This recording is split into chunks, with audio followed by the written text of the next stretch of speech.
to Jazzy Aroma. Hello friends, இன்னைக்கு நான் உங்களுக்கு செஞ்சு காமிக்க போற ஐட்டம் வந்து சம்மர் ஸ்பெஷலா ஆரஞ்சு ஸ்குவாஷ் தான் உங்களுக்கு செஞ்சு காமிக்க போறேன். அது எப்படி செய்யலாம்ங்கறத நாம இப்ப பார்க்கலாம். சம்மர் ஆரம்பிச்சாச்சு இல்லையாங்க, அதனால உங்களுக்கு சம்மர் ஸ்பெஷலாக நான் செஞ்சு காமிக்கலான்னு ஆரஞ்சு ஸ்குவாஷ் செஞ்சு காமிக்கலாம்னு நினச்சிட்டு இருக்கேன். அதாவது இப்போ ஆரஞ்சு சீசனும் கூட. இந்த மாதிரி ஆரஞ்சஸ் வந்து நல்ல சீசன் கிடைக்கும் போது இந்த மாதிரி ஸ்குவாஷ் செஞ்சு வச்சுக்கிட்டோம்னா 1லேருந்து 2 மாதம் வரைக்கும் நம்ம தாராளமாக யூஸ் பண்ணிக்கலாம், கெட்டு போகாது, ஃப்ரிட்ஜில் வச்சு யூஸ் பண்ணிக்கலாம். அதனால நான் 1 கிலோலேருந்து 100 கிராம் வரைக்கும் நான் ஆரஞ்சு எடுத்துருக்கிறேன். இந்த ஆரஞ்சை வந்து நல்லா க்ளீன் பண்ணி கழுவி தொடச்சி எடுத்துட்டு கட் பண்ணி எடுத்துக்கோங்க. இப்போ நாம ஆரஞ்சு எடுத்துட்டு இந்த மாதிரி பாதி பாதியாக கட் பண்ணி எடுத்துக்கலாம். ஏன் இந்த மாதிரி பாதி பாதியாக கட் பண்ணி எடுக்கிறோம்னா நம்மளுக்கு இந்த ஆரஞ்சு பழத்தோட தோல் வந்து தேவை இந்த ஜூஸுக்கு. அதனால நம்ம பிச்சு எடுத்து வேஸ்ட் பண்ணாமல் இந்த மாதிரி கட் பண்ணி எடுத்துக்கலாம். அதுக்கப்புறம் இந்த கட் பண்ணி வச்ச ஆரஞ்சு வச்சு நம்ம இப்போ ஜூஸ் எடுத்துக்கணும். நான் என்கிட்ட வந்து ஜூஸர் ஜார் இருக்கிறதால இந்த மாதிரி நான் ஜூஸ் புழிஞ்சு எடுத்து வச்சுக்கிறேன். உங்கள்கிட்ட ஜூஸர் ஜார் இல்லைன்னா நீங்கள் வந்து மிக்சிலேயே பிளெண்டர் ஜார் இருக்கும் இல்லையா, அந்த மாதிரி பிளெண்டர் ஜார் யூஸ் பண்ணிவிட்டு ஆரஞ்சு பழத்தை இந்த மாதிரி உள்ள சொலையெல்லாம் எடுத்து பிச்சு போட்டு அந்த விதையெல்லாம் அரைபடாத அளவுக்கு நம்ம பிளெண்டர் போட்டு நல்லா திருக்கி எடுத்துட்டு வடிகட்டி எடுத்து வச்சுக்கலாம். ரொம்ப அரைச்சோன்னா கசப்பு ஏறிடும், அந்த மாதிரி அரைக்காமல் லைட்டாக அரைச்சி எடுத்துக்கோங்க. இப்போ நான் உங்களுக்கு காமிக்கிற பாருங்க, இதுதான் அந்த ஆரஞ்சு ஸ்கின்குள்ளே உள்ள ஒயிட் பார்ட். இந்த ஒயிட் பார்ட் வந்து நம்ம யூஸ் பண்ணக்கூடாது, ரொம்ப கசப்பாக இருக்கும். அதனால அந்த ஒயிட் பார்ட்டை வந்து நம்ம இப்போ ரிமூவ் பண்ணணும். அது எப்படி ரிமூவ் பண்ணலாங்கிறத நான் இப்போ உங்களுக்கு காமிக்கிறேன். இப்போ ரெடியான இந்த ஜூஸை வந்து தனியாக எடுத்து வச்சுருங்க. இதை நம்ம லாஸ்ட்டில் தான் ஆட் பண்ண போகிறோம். இப்போ வந்து ஆரஞ்சு தோலில் உள்ள இந்த கசப்பை போக்குறதுக்கு ஒரு பாத்திரத்தில் நான் தண்ணியை ஊற்றி கொதிக்க வச்சுருக்கேன். கொதிக்க வச்ச இந்த தண்ணியில் ஆரஞ்சு பழ தோலை வந்து இப்போ சேர்த்துக்கோங்க. இந்த ஆரஞ்சு பழத்தோலை ஒரு 10 நிமிஷம் நல்லா கொதிக்க விடணும். அதாவது ஆரஞ்சு தோல் வந்து வேகிற அளவுக்கு, அந்த அளவுக்கு வெந்தா தான் நம்ம உள்ள ஒயிட் பார்ட்டை வந்து அப்படி சுரண்டி எடுக்கிறதுக்கு வந்து ஈஸியாக இருக்கும். இப்போ ஆரஞ்சு பழ தோலை போட்டு ஒரு 10 நிமிஷம் நம்ம கொதிக்க வச்சாலே போதும். உள்ள அந்த ஒயிட் பார்ட் வந்து ஈஸியாக நம்ம ஸ்பூனை வச்சு நல்லா சுரண்டி எடுத்துடலாம்.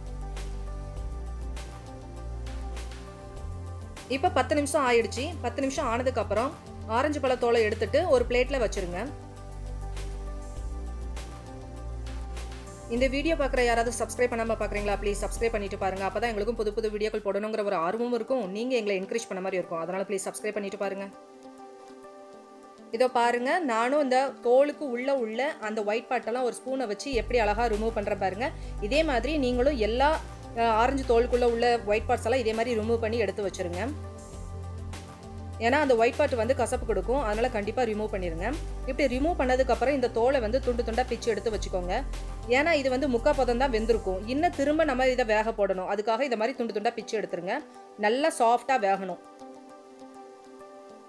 அதுக்காக நாம திரும்ப ஒரு பாத்திரத்தில் தண்ணி ஊற்றிக்கலாம். நம்ம ஏற்கனவே யூஸ் பண்ணியிருப்போம் இல்லையா வேக வச்ச தண்ணி, அந்த தண்ணி யூஸ் பண்ணக்கூடாது, அது கசப்பு கொடுக்கும். அதனால புதுசாக ஃப்ரெஷ்ஷாக வந்து தண்ணி வந்து ஒரு 2 கப் ஆட் பண்ணிவிட்டு பிச்சு போட்டு இந்த தோலையும் போட்டுட்டு நல்லா ஒரு 10 நிமிஷம் நல்லா கொதிக்க விடுங்க. 10 நிமிஷம் நல்லா கொதிச்சிருச்சுன்னா நல்லா இன்னும் கொஞ்சம் சாஃப்டாக வெந்துடும். நல்லா சாஃப்டாக வெந்தாதான் இதை நம்ம மிக்சியில் போட்டு அரைக்கிறதுக்கு நல்ல பியூரியாக நல்ல சாஃப்டான டெக்ஸ்சரில் நம்மளுக்கு கிடைக்கும், ஃபைன் பேஸ்ட்டாக அரைக்க முடியும். அதனால் இந்த மாதிரி 10 நிமிஷம் நல்லா கொதிக்க விட்டுட்டு ஆற வச்சுருங்க. நல்லா ஆற வச்சதுக்கப்புறம் ஒரு மிக்ஸி ஜாரில் போட்டு நல்லா ஃபைன் பேஸ்ட்டாக அரைக்கணும். இப்போ மிக்ஸி ஜாரை எடுத்துக்கோங்க. நல்லா ஆறுனா இந்த ஆரஞ்சு பழத்தோலை மிக்ஸி ஜாருக்குள்ளே போட்டுட்டு தேவைன்னா கொஞ்சம் தண்ணியை ஆட் பண்ணிவிட்டு நல்லா ஃபைன் பேஸ்ட்டாக அரைச்சிருங்க. திப்பியெல்லாம் இருக்கக்கூடாது, நல்லா மை போல் அரைச்சி எடுத்து வச்சுக்கோங்க. இப்போ பாருங்கள், நான் எந்த அளவுக்கு மையாக ஃபைனாக அரைச்சிருக்கேன் பாருங்கள். கொஞ்சம் கூட கரகரப்பு இல்லாமல் நல்லா ஃபைனாக அரைச்சிருக்கேன். அதுக்கு காரணம் நம்ம 10 நிமிஷம் நல்லா வேக போட்டது தான். அந்த மாதிரி 10 நிமிஷமாக வேக போட்டால் தான் நல்லா ஃபைன் பேஸ்ட்டாக கிடைக்கும். இப்போ ஆரஞ்சு ஸ்குவாஷ் ரெடி பண்ணலாம். அதுக்கு வந்து சுகர் சிரப்பு ரெடி பண்ணணும். அதுக்கு ஒரு பாத்திரத்தில் வந்து நான் ஒரு 2.5 கப்பு, அதாவது 500 கிராம் ஜீனி வந்து ஆட் பண்ணியிருக்கிறேன். 500 கிராம் ஜீனி வந்து உங்களுக்கு போதாட்டி நீங்கள் வந்து 600 கிராம் கூட யூஸ் பண்ணலாம். அதுக்கப்புறம் ஒரு 2 கப் அளவுக்கு தண்ணி ஆட் பண்ணிக்கோங்க. நான் எடுத்துருக்கிற 1 கிலோ ஆரஞ்சு பழத்துக்கு வந்து 500 கிராம்லேருந்து 600 கிராம் வரைக்கும் சுகர் வந்து யூஸ் பண்ணலாம். அது போதுமானதாகவே இருக்கும். சப்போஸ் உங்களுக்கு ஜூஸ் கலக்கும் போது சுகர் வந்து கம்மியாக தெரிஞ்சதுன்னு நினச்சிங்கன்னா பவுடர் சுகர் கூட நீங்கள் ஒரு ஸ்பூன் ஆட் பண்ணிவிட்டு கூட ஜூஸ் மிக்ஸ் பண்ணிக்கலாம். இப்போ நம்மளுடைய சுகர்லாம் நல்லா தண்ணியில் வந்து கரைஞ்சிருச்சு. நல்லா கரைஞ்சதுக்கப்புறம் ஃப்ளேமை வந்து கொஞ்சம் சிம்லேயே வச்சுக்கோங்க. சிம்மில் வச்சுட்டு ஒரு 5 நிமிஷம் வச்சு பாருங்கள். நம்மளுக்கு குலாப் ஜாமுனுடைய சுகர் சிரப்பு பதம் வந்து எப்படி இருக்குன்னு தெரியும் இல்லையா, லேசான ஒரு பிசுக்கு பதம் இருக்கணும். அந்த பிசுக்கு பதம் வர்றதண்டியும் நம்ம இந்த சுகர் சிரப்பை அடுப்புலேயே வச்சுருக்கணும். அந்த பிசுக்கு பதம் வந்ததுக்கப்புறம் நம்ம அரைச்சி வச்சுருப்போம் இல்லையா ஆரஞ்சு பழ தோல் பேஸ்ட்டு, அதை வந்து இப்போ வந்து ஆட் பண்ணணும். இப்போ பாருங்க லேசா அந்த பிசுக்கு பதம் வந்துருச்சு. இதுதான் கரெக்டான கன்சிஸ்டன்சி. இந்த ஸ்டேஜில் நம்ம அரைச்சி வச்ச ஆரஞ்சு பழ தோல் பேஸ்ட்டை வந்து இப்போ வந்து நம்ம ஆட் பண்ணணும். இப்போ அந்த ஆரஞ்சு பழ தோலோட பேஸ்ட்டு ஆட் பண்ணுறது எதுக்குன்னா, நம்மளுக்கு வந்து இதில் ஆர்டிஃபிஷியல் கலர் எதுவுமே நான் யூஸ் பண்ணலை. ஆரஞ்சு பழ தோல் வந்து உடம்புக்கு ரொம்ப ஹெல்த்தியும் கூட. அதே சமயம் இந்த ஆரஞ்சு பழ தோல் யூஸ் பண்ணுறதால நம்மளுக்கு கலரும் கொடுக்கும், ஒரு நல்ல ஒரு ஃப்ளேவரும் கொடுக்கும், ஒரு டேஸ்ட்டும் கொடுக்கும். ரொம்ப ரொம்ப மைல்டான ஒரு பிட்டர் டேஸ்ட்டு தான் இருக்கும். அது குடிக்கும்போது கூட ரொம்ப டேஸ்ட்டாக தான் இருக்கும். அதனால் ரொம்பலாம் கசப்பெல்லாம் இருக்காது. அதனால் தைரியமாக நீங்கள் யூஸ் பண்ணலாம். அதுக்கப்புறம் இந்த ஆரஞ்சு பழ தோல் நம்ம மிக்ஸ் பண்ணும்போது முதல்ல கட்டியாக தெரியும். நல்லா மிக்ஸ் பண்ண நல்லா ஸ்மூத்து டெக்ஸ்சராக ஈஸியாக வந்துடும். நல்லா கலந்து விட்டுக்கிட்டே இருந்தோம்னா. இந்த மாதிரி ஸ்டேஜ் வந்ததுக்கப்புறம் நம்ம ஃப்ளேமை வந்து சிம்மில் வச்சுட்டு ஒரு 10 நிமிஷம் நல்லா கலந்து விட்டுக்கிட்டே இருக்கணும்.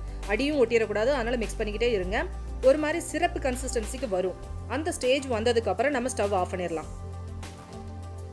இப்போ பாருங்கள் நம்மளுடைய ஆரஞ்சு ஸ்குவாஷ்க்கான சிரப்பு வந்து நம்ம ரெடி பண்ணியாச்சு. இந்த சிரப்பு வந்து ரெடி ஆனதுக்கப்புறம் 10 நிமிஷம் ஆனதுக்கப்புறம் நம்ம அடுப்பை ஆஃப் பண்ணிவிட்டு நல்லா கம்ப்ளீட்டாக ஆற விட்டுறணும். சூடு இருக்கவே கூடாது. ஏன்னா நம்ம ஜூஸ் சேர்க்க போகிறோம். சூடு இல்லாத போது ஆட் பண்ணால் தான் டேஸ்ட்டு நல்லாயிருக்கும். நல்லா கம்ப்ளீட்டாக இப்போ ஆற வச்சாச்சு. ஆறுனதுக்கப்புறம் நம்ம ஏற்கனவே ஜூஸ் வந்து ரெடி பண்ணி வச்சுருப்போம் இல்லையா, ஆரஞ்சு ஜூஸ்.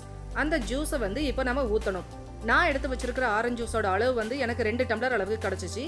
அந்த ஆரஞ்சு ஜூஸை நான் இந்த சிரப்பில் இப்போ ஊற்றி நல்லா மிக்ஸ் பண்ண போகிறேன். இது ஹோம்மேட் ஆரஞ்சு ஸ்குவாஷுங்கிறதால நம்ம எந்த ஆர்டிஃபிஷியல் ஃப்ளேவர்ஸோ கலர்ஸோ யூஸ் பண்ணல. அதுக்கு பதிலாக ஆரஞ்சு பழ தோல் தான் யூஸ் பண்ணியிருக்கிறோம். அது உடம்புக்கு ரொம்ப நல்லது. அதே சமயம் ஆர்டிஃபிஷியலாக நம்ம எந்த ப்ரிசர்வேட்டிவ் கூட யூஸ் பண்ணல. அதுக்கு பதிலாக தான் லெமன் யூஸ் பண்ணுறோம். இப்போ வந்து ஒரு லெமனை எடுத்து நம்ம புழிஞ்சிக்கலாம். நான் வந்து யூஸ் பண்ணதுக்கப்புறம் தான் எனக்கு தெரிஞ்சிச்சு ஒரு லெமன் பத்தலை, 1.5 லெமன் தேவைப்பட்டுச்சு. அதனால் நீங்களும் புளிப்புக்கு தகுந்த அளவுக்கு கூட கொஞ்ச நாள் லெமன் ஆட் பண்ணிக்கோங்க. அப்படி சப்போஸ் உங்களுக்கு எல்லாம் மிக்ஸ் பண்ணதுக்கப்புறம் உங்களுக்கு ஸ்குவாஷ் நீங்கள் ஜூஸ் கலக்கும்போது தேவைப்பட்டுச்சுன்னா கூட கொஞ்சம் லெமன் புழிஞ்சிட்டுனாலும் நீங்கள் மிக்ஸ் பண்ணிக்கலாம். இப்போ இந்த ஆரஞ்சு ஸ்குவாஷை வந்து நல்லா மிக்ஸ் பண்ணி விட்டுருங்க. நல்லா மிக்ஸ் பண்ணி விட்டு கலந்து விட்டதுக்கப்புறம் இதை வந்து நம்ம ஒரு பாட்டிலில் வந்து ஸ்டோர் பண்ணலாம். பாட்டிலில் ஸ்டோர் பண்ணிவிட்டு ஃப்ரிட்ஜில் வந்து 1 ஒரு 2 மாதம் வரைக்குமே தாராளமாக யூஸ் பண்ணலாம். கெட்டு போகாது. ஏன்னா நம்ம சேர்த்துருக்கிற சுகர் அண்ட் லெமன் ஜூஸ் இது ரெண்டுமே இதுக்கு ப்ரிசர்வேட்டிவாக இருக்கும். கண்டிப்பாக ஃப்ரிட்ஜில் வச்சு யூஸ் பண்ணுங்கள். எப்பப்போ உங்களுக்கு ஜூஸ் தேவைப்படுதோ அப்பப்போ குழந்தைகளுக்கு நீங்கள் ஊற்றி கொடுக்கலாம். கண்டிப்பாக இந்த ஆரஞ்சு ஸ்குவாஷ் வந்து நம்ம எப்படி நம்ம ஜூஸாக பண்ணலாங்கிறதையும் நான் உங்களுக்கு செஞ்சு காமிச்சிடுறேன். இந்த சம்மருக்கு சூப்பரான ஆரஞ்சு ஸ்குவாஷ் வந்து எப்படி பண்ணலாங்கிறத நான் உங்களுக்கு செஞ்சு காமிச்சிருக்கேன். அதை நம்ம எப்படி ஜூஸாக மாற்றலாங்கிறதையும் இப்போ பார்க்கலாம். ஆரஞ்சு ஸ்குவாஷ் வந்து நம்ம ரெடி பண்ணியாச்சு. இப்போ 2 கிளாஸ் எடுத்துகிட்டு ஐஸ் கியூப்ஸ் போட்டுக்கோங்க. ஐஸ் கியூப்ஸ் போட விருப்பம் இல்லைனா நீங்கள் சில் வாட்டர் கூட யூஸ் பண்ணலாம். அது கூட வேண்டாம்னு நினச்சிங்கன்னா நீங்கள் பச்சை தண்ணி கூட யூஸ் பண்ணிக்கலாம். இப்போ வந்து தேவையான அளவுக்கு, அதாவது ஒரு குடிக்கரண்டி அளவுக்கு நீங்கள் வந்து ஆரஞ்சு ஸ்குவாஷை ஊற்றிக்கோங்க. நீங்கள் எடுக்கிற கிளாஸோட அளவை பொறுத்து இருக்காது. உங்களுடைய இனிப்புக்கு தகுந்த அளவுக்கு நீங்கள் ஆரஞ்சு ஸ்குவாஷ் ஊற்றிக்கோங்க. அதுக்கப்புறம் தேவையான அளவுக்கு தண்ணியை ஊற்றிக்கோங்க. அப்புறம் நல்லா மிக்ஸ் பண்ணுங்கள். அதுக்கப்புறம் எடுத்து குடிங்க. சூப்பரான உங்களுக்கு ஆரஞ்சு ஸ்குவாஷ் வந்து இப்போ ரெடி ஆயிடுச்சு. குழந்தைகள் எப்போ கேட்டாலும் நீங்கள் இதை ஈஸியாகவே பண்ணி கொடுத்துடலாம். இந்த வீடியோ, இந்த ரெசிபி உங்களுக்கு பிடிச்சிருந்துச்சுன்னா உங்கள் ஃப்ரெண்ட்ஸுக்கு ஷேர் பண்ணுங்கள். அப்புறம் லைக் பண்ணுங்கள், கமெண்ட் பண்ணுங்கள், சப்ஸ்கிரைப் பண்ண மறந்துடாதீங்க. உங்களை நெக்ஸ்ட் வீடியோவில் சந்திக்கும் வரை பாய் அண்ட் தேங்க்யூ.